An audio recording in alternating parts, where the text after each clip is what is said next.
Angelica Elizabeth Zambrano Mora. May edad na 18. Tinanggap ko ang Panginoon nung ako'y 12 taon. Ngunit wala ni isa sa aking mga kaibigan ang ebangelista at pakiramdam ko nagmukha akong kakaiba. Kaya dahil doon, lumayo po ako sa Diyos at namuhay sa kasamaan. At dumating ang araw na hinila ako ng Diyos papalabas doon. Pagdating na aking 15 kaarawan, nakipagkasundo ako sa Panginoon na bumalik sa Kanya. Ngunit naging pabago-bago ang aking isip. At dahil doon, dumating sa punto na pinagsabihan ako ng aking ama at sinabing, hindi mo kailangan maging ganyan, anak. Hindi mo kailangan maging katulad nila. Hindi magandang tignan at ito'y mali. Ngunit dahil malayo nga ang loob ko sa Panginoon, ang naging sagot ko ay, ito ako at kung paano ko gusto. Walang sino man ang pwedeng magsabi kung ano ako dapat. Kung ano ang dapat kong gawin, o kung paano ako manamit o kumilos. At ang naging sagot ng aking ama ay, ang Diyos na ang bahala sa iyo. Siya ang magpapabago sa iyo.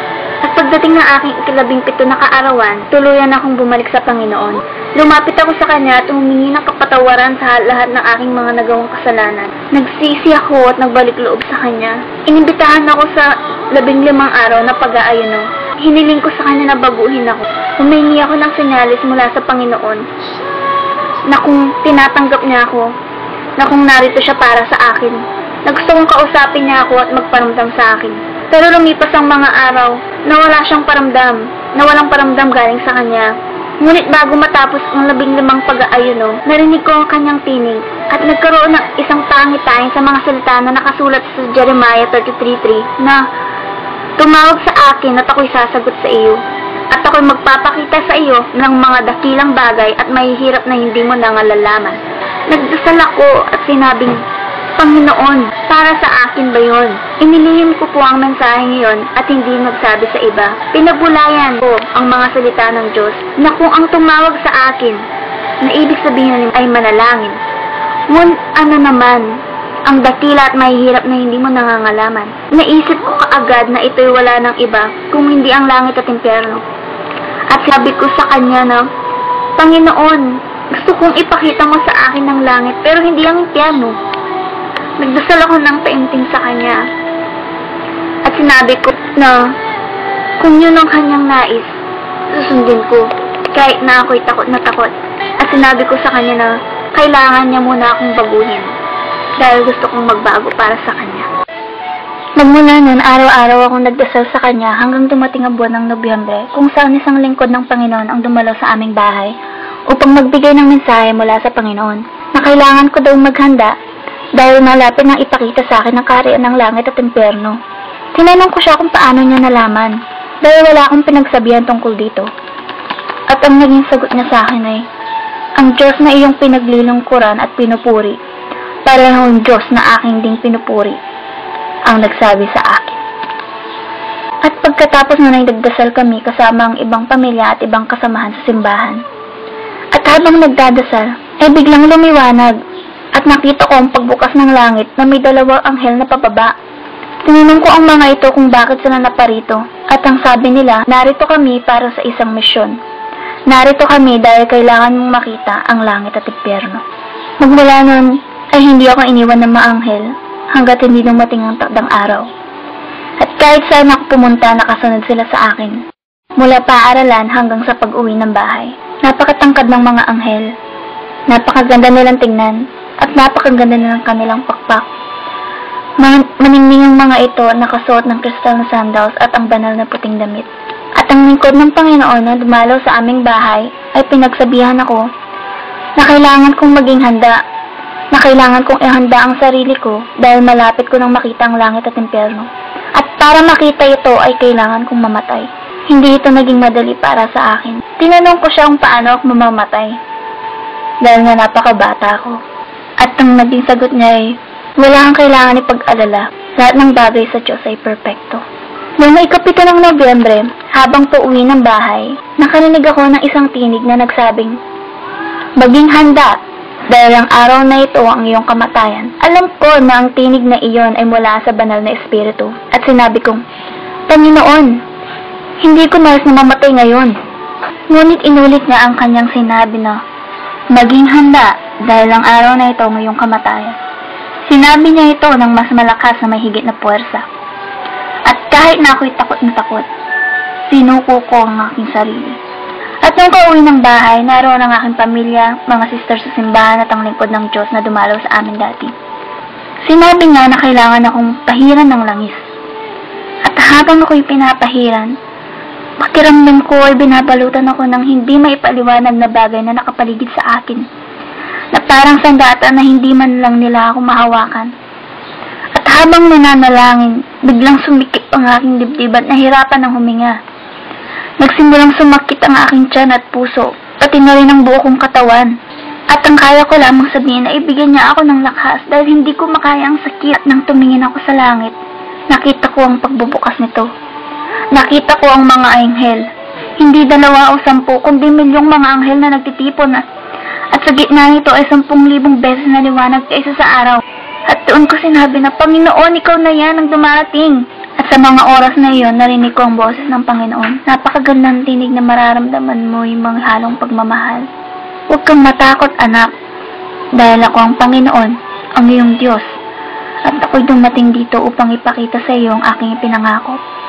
Pagkatapos na naibungangon ako sa pagkakaluhod at nawala ang takot, at habang ako'y naglalakad, nagsimulang buksan ng mga anghel ang daan, kung saan isang matindi at maningning na liwanag ang tumambad sa akin, kung saan nakaramdam ako ng kapayapaan. Ang masilayan ko ito, nakita ko ang isang maganda, matangkad, matikas at matipunong lalaki. Masyadong maliwanag para masilayan ang kanyang muka, ngunit nakita ko ang kanyang napakagandang buhok na maningning na parang ginto, at napakaputing damit na may gintong pamigkis na sumagi sa kanyang dingdib. At nakalagay, Hari ng mga hari at Panginoon ng mga Panginoon. Tumingin ako sa kanyang mga paa. Suot niya ang makintab na gintong sandalyas. Inabot niya ang kanyang kamay sa akin at nang hinawakan ko ito, alam ko na yun na ang simula ng papakita ng Panginoon sa akin tungo sa langit at impyerno. Biglang umuga ang lupa at bumiyak sa gitna. May isang madilim na lagusan kung saan kami dumaan pababa, at isang kakilakilabot na kadiliman at malaking bilog ang aking nakita. At maririnig ang milyong-milyong boses na sumisigaw. Nakaramdam ako ng init na pakiramdam ko masusunog ang aking balat. At yun na palang nagusan patungo sa impyerno. Pagdating namin sa dulo ng lagusan, iniabot sa akin ng Panginoon ng isang papel at lapis upang isulat ang mga pangyayaring aking makikita at maririnig. At sinabi ko kay Jesus na, Panginoon, susundin ko ang iyong pag-uutos. Ngunit ngayon pa lang ang dami ko nang nakikita, mga kaluluwang pinapahirapan at napakalawak na apoy. Nakita ko ang kakilakilabot na itsura ng mga demonyo. Tumatakbo ang mga ito ng mabilis at may hawak na bagay sa kanilang kamay. Tinanong ko ang Panginoon kung bakit sila tumatakbo at ano yung hawak nila. Yun pala ay dahil nagmamadali ng mga ito, dahil alam nilang malapit nang maubos ang kanilang oras, upang sirain ang sangkatauhan at kanyang mga hinirang. At ang bitbit nilang darts ang paraan ng kanilang pagsira sa mga tao, na bawat isang demonyo ay binigyan ng pangalan upang sirain ang tao at dalhin sa lugar na yon. Layunin nilang dalhin ang mga ito sa impyerno. Nakita ko kung paano tumakbo ang mga demonyo papalabas patungo sa ating mundo.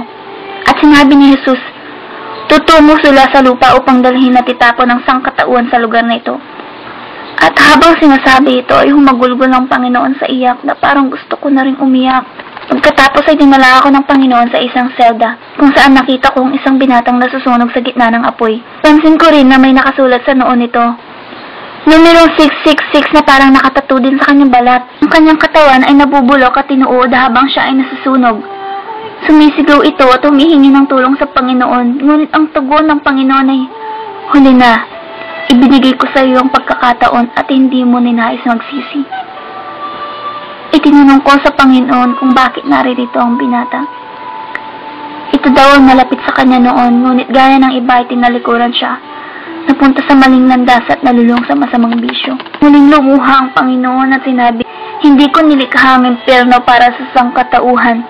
Nilikha ko ito para sa demonyo at kanyang mga anghel. Ngunit dahil sa kasalanan at kakulangan ng pagsisisi, dito bumabagsak ang mga tao. Anak, ibinigay ko ang aking buhay para sa sangkatauhan. Ibinigay ko ang aking buhay dahil sa pagmamahal at awa, upang sila ay hindi mapunta sa lugar na ito, upang ang sangkatauhan ay magpatuloy sa pagsisi at makapasok sa kaharian ng langit. Doon ko nakita kung gaano hindi matiis ng Panginoong pagluha dahil sa sakit na kanyang nadama habang pinagmamasdan ng mga tao sa impyerno. Sadyang nakakakilabot at nakakatakot ang lugar na iyon. Ngunit dahil kasama ko ang Panginoon, pakiramdam ko ako'y ligtas. Itinanong ko siya kung may kamag-anak ako sa lugar na iyon. At dinala niya ako sa kabilang selda kung saan nakita ko ang isang babaeng hinuud ang kanyang mukha. At mga demonyong walang tigil sa pagsaksak sa kanyang katawan. Sumisigaw ito at humingi ng tulong sa Panginoon. Nagmamakaawa na patawarin at ilabas sa lugar na yon kahit sa loob lamang ng 1 minuto. Hindi ako makapaniwala na makakakita ako ng isang kamag-anak sa lugar na yon. Iyon ang aking lola. Dahil sa hindi pagpapatawad, hindi rin siya pinatawad ng Panginoon. Ayon sa Panginoon, may pag-asa kapag magpatawad habang ikaw ay nasa lupa, at ang mga hindi marunong magpatawad ay hindi makakapasok sa kaharian ng langit. Habang kami ay paalis sa lugar na yon, nakita ko na napakaraming kaluluwa na nahihirapan at nasusunog sa impyerno. Karamihan sa kanila ay niabot ang kanilang kamay upang humingi ng tulong at pakiusapan ng Panginoon na ilabas sila. Ngunit wala nang magawa ang Panginoon at bigla niyang sinabi sa akin na masakit para sa akin na makita ang bagay na ito. Kaya pakiusap, sabihin mo sa mga tao na habang sila ay nabubuhay sa mundo, may pag-asa pa silang magsisi. Bago kami umalis, may huling puguntong pinakita sa akin ng Panginoon. Sinabi niya na maraming mga sikat na tao sa impyerno. At nakarating kami sa lugar kung saan nakita ko ang isang babae. At sinabi ng Panginoon, yung babaeng nakikita mo ay si Selina. Sumisigaw ito at nagmamakaawa sa Panginoon. Ngunit gaya ng sagot niya sa iba, huli na nga ang lahat. Tumingin sa akin ng babae at sinabing, pakiusap, sabihin mo sa mga tao nangyayari dito. Sabihin mo na huwag silang pumunta dito. Sabihin mo huwag na nilang pakinggan ang mga kanta ko o kahit awitin ng mga ito. At tinanong ko siya kung bakit. Sinabi niya na bawat oras na ipatugtog at awitin ng kanyang mga kanta ay lalo siyang pinahihirapan sa impyerno at hahagisan ng sibat ng mga demonyo. Maliban dito ay lumalapit din ang mga tao papunta sa impyerno. Tinignan ko ang buong lugar at punong-puno ito ng mga artista at singer na namatay na.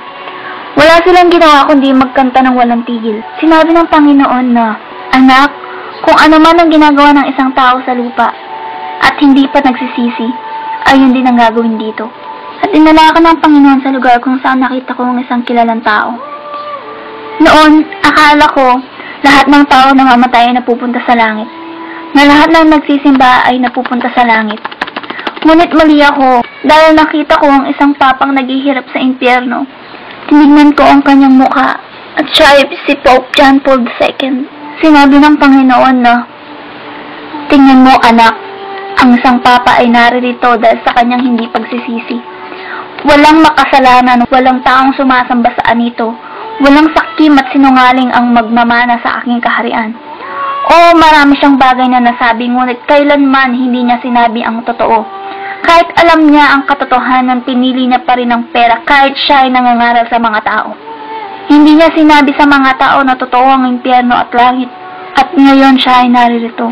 Pinangmasdan ko ang papa at may nakabalot sa kanyang lalamunan, isang demonyo na nababalutan ng karayom. Pilit niya itong tinatanggal, ngunit patuloy ding bumabalik. "Halika anak," sabi ng Panginoon. "Ipapakita ko sa iyo ang buhay ng papang ito." Pinakita ng Diyos ang buhay ni John Paul at nakita ko kung paano siya mahalin ng mga tao. Iniidolo siya ng mga tao imbis ng Panginoon. At sinabi ng Panginoon na napakaraming tao na hahatak ng papa na akala nila sila'y maliligtas nito. Ngunit sinabi ng Panginoon na walang sino man ang makakapagligtas sa isang tao kung hindi siya, wala ng iba. Gusto ng Panginoon na tayo lumapit sa Kanya dahil tayo mahalaga para sa Kanya. Tayo ay mahal niya. Pinakita ng Panginoon ang lugar kung saan maraming taong naglalakad papunta sa impyerno. Maraming tao na naglalakad papunta sa lagusan na may kadena sa paa at nakasuot na itim na damit. At habang pinagmamasdan ang mga ito, nakita ko ang dalawa kong pinsan na naglalakad papunta sa lugar na iyon. At sinabi kong, "Panginoon, papunta dito ang aking pamilya." At sinabi ni Jesus, "Anak, ang mga taong nakikita mo ay mga taong hindi ako kilala. At ang dala-dala nila ay ang kanilang kasalanan. Sabihin mo sa kanila na pumunta sa akin, na patatawaran ko lahat ng kanilang mga kasalanan, na nakabukas ang aking mga palad para hintayin sila. Sabihin mo na sila ay naglalakad papunta sa lugar na ito, na pinili kita bilang isang bantay na nangangahulugang ikaw ay magsasabi ng katotohanan sa kanila." Sinabi ng Panginoon na maraming tao naglalakad papunta sa lugar na iyon. Mga sikat at mahahalagang tao. Gaya na lamang ng isang tao na pinakita sa akin ng Panginoon. Kilala siya sa buong mundo, ngunit siya ay satanista at hindi ito alam ng marami. Nakipagkasundo siya sa demonyo upang makamit ang kasikatan, ang katanyagan. Ang kanyang galaw kung paano sumayaw, yun ang nakita ko kung paano maglakad ang mga demonyo sa impyerno habang pinahihirapan ng mga tao. Sila ay dumudulas patalikod at hindi paharap. At ganun din ang pagsayaw ni Michael Jackson. Hindi itong naging madali para sa akin na makita siya sa kalagayan na yun. Ang sabi ng Panginoon, na kung sino man ang nakikinig o kinakanta at tumahanga kay Michael Jackson ay isang patibong na demonyo upang ikaw ay mapunta rin sa impyerno. Ngayon kailangan itakwil ito ng mga tao dahil gusto ni Jesus na makawala tayo sa patibong na iyon para tayo hindi mapahamak at mawala. Susunod na nakita ko ay mga taong nakatali ang mga kamay hanggang sa paa. Mga taong naglalakad papunta sa impyerno. Bawat isa ay nakasuot ng puting damit, ngunit ito ay punit-punit, gusot at puno ng mantsa. Nakita ko ang aking mga tiyo at iba pang tao na tumalikod sa Panginoon. At ang sabi ni Jesus, "Anak, ito ang mga taong kilala ako, ngunit nag-iba ng landas, at mga taong sabay nakasangkot ang namumuhay sa dalawang klase ng magkaibang relasyon. Tingnan mo kung paano sila lumayo sa akin, paano nila ako tinalikuran. Gusto kong sabihin mo sa kanila na darating ako para sa kanila. Darating ako para sa mga banal na tao. Sabihin mo sa kanilang bumalik na sa dating landas. Humayo ka at sabihin mong ako'y naghihintay para sa kanila, na isuko sa akin ang kanilang buhay at ito'y papalitan ko ng kaginhawaan." At muling lumuha ang Panginoon at sinabing, "Anak, papunta sila sa lugar na ito. Humayo ka at sabihin mo sa iyong mga tiyo, sabihin mo sa lahat ng kamag-anak mo na papunta sila dito. Anak, maraming taong hindi maniniwala sa iyo, tanging ako lamang ang iyong tapat na saksi. At kahit hindi ka nila paniwalaan, sabihin mo sa kanila ang katotohanan at ipapakita ko sa iyo kung paano napupunta ang mga tao dito." At pumunta kami sa isang lagusan kung saan maraming taong nahuhulog sa kailaliman. Hindi 1 o 2,000, kundi parang mga buhangin sa dagat na hindi mabilang.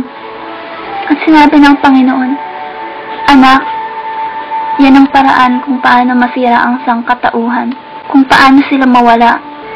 Masakit kung paano ko sila makitang mawala, kung paano mawasak ang kanilang buhay." At dinala ko ng Panginoon sa isang selda.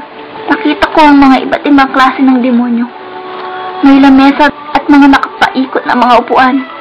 At sinabi ni Jesus, Dito rin nagpupulong ang mga demonyo at nagpaplano kung anong gagawin sa sangkatauhan. Araw-araw silang nagpupulong at nagpaplano kung paano nila wawasakin ang mga pastor, pamilya misyonaryo, mga ebanghelista at lahat ng mga nakakakilala sa akin.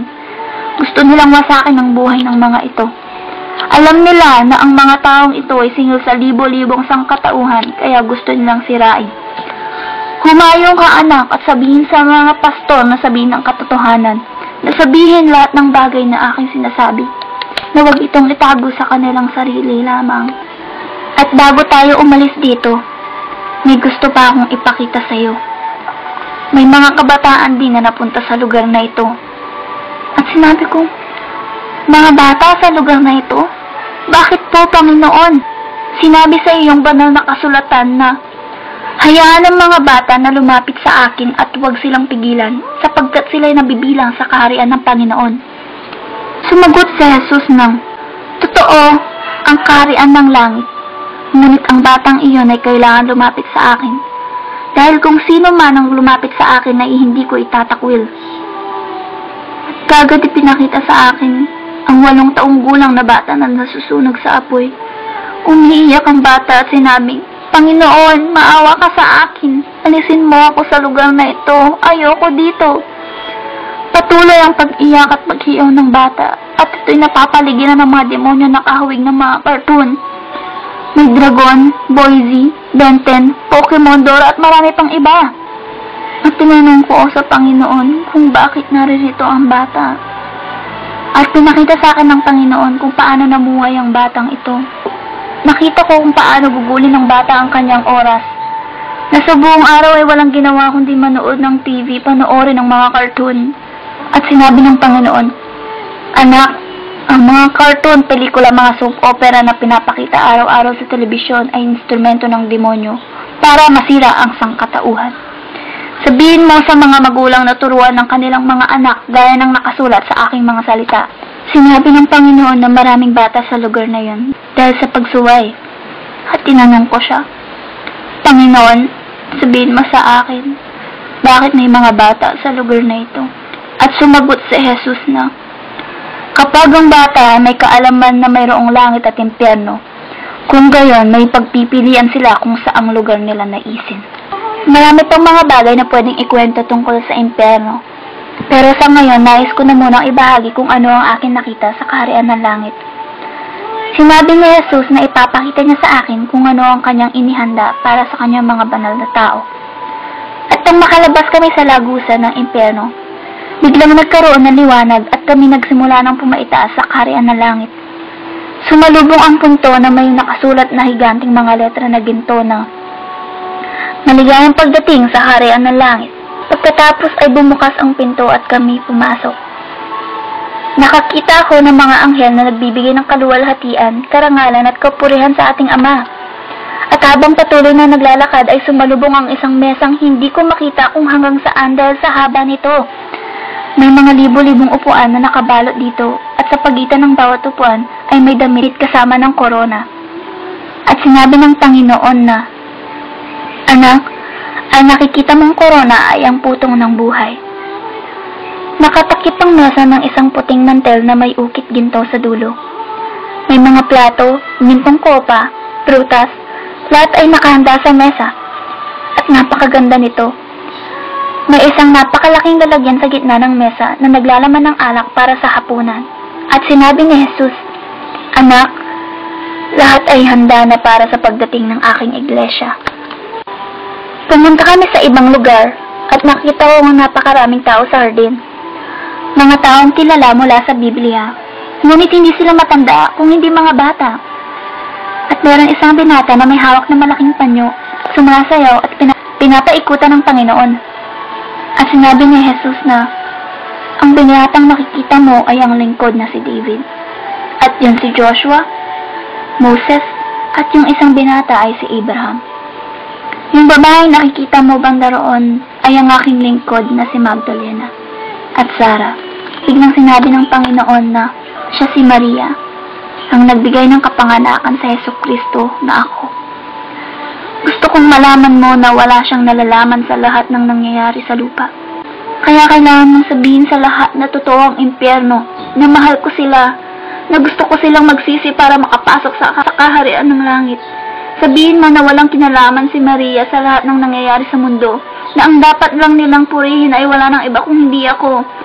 Dahil hindi si Maria o kung sino mang santo ang makakapagligtas sa kanila. Ako lamang ang makakapagligtas, wala nang iba, wala na. Ang mga tao ay naloko sa paniniwala sa mga santo na hindi naman pala. Na ito ay likha ng mga kamay ng tao na pinapasukan ng demonyo para maloko sa paniniwala. Gusto ng Panginoon kung ano ang makabubuti para sa lahat. Gusto niya makapasok lahat sa kanyang kaharian na magsisi at umalis sa pagsamba sa mga Diyos. Si Jesus ng Nazareth lamang ang makakapagligtas, ang nagbigay ng buhay niya para sa lahat. At sinabi niya na, pakiusap anak, huwag mong itikong ang iyong bibig at sabihin mo sa kanila ang katotohanan. Sabihin mo kung ano ang pinakita ko sa iyo. Lumingon ako sa malayo at nakita kong lungsod na maningning. Ayon sa Panginoon, ito ay ang mga mansyon na nakahanda para sa kanyang mga tao. Nagsimula kaming maglakad hanggang sa marating ang gintong tulay. At pagkatapos makatawid, ay nakita ko na lahat ng madaanan namin ay gawa sa ginto. Lahat ay napakaganda, napakagaling, parang maningning na salamin, sadyang higit sa karaniwan. At nakita namin ng makalangit na tahanan at libo-libong anghel na gumagawa ng mansyon. Yung iba ay napakabilis at yung iba naman ay mabagal gumalaw. At may iba rin na halos wala nang ginagawa. At tinanong ko sa Panginoon, bakit ganon? May iba mabilis, may iba mabagal, at yung iba naman ay walang ginagawa. At sumagot siya na, yan ay kung paano magtrabaho ang aking mga tao sa lupa. Gagalaw ang anghel kung gagalaw ang tao. Sadyang hindi na nga kinakalat ang ebanghelyo. Hindi na sila nag-aayuno.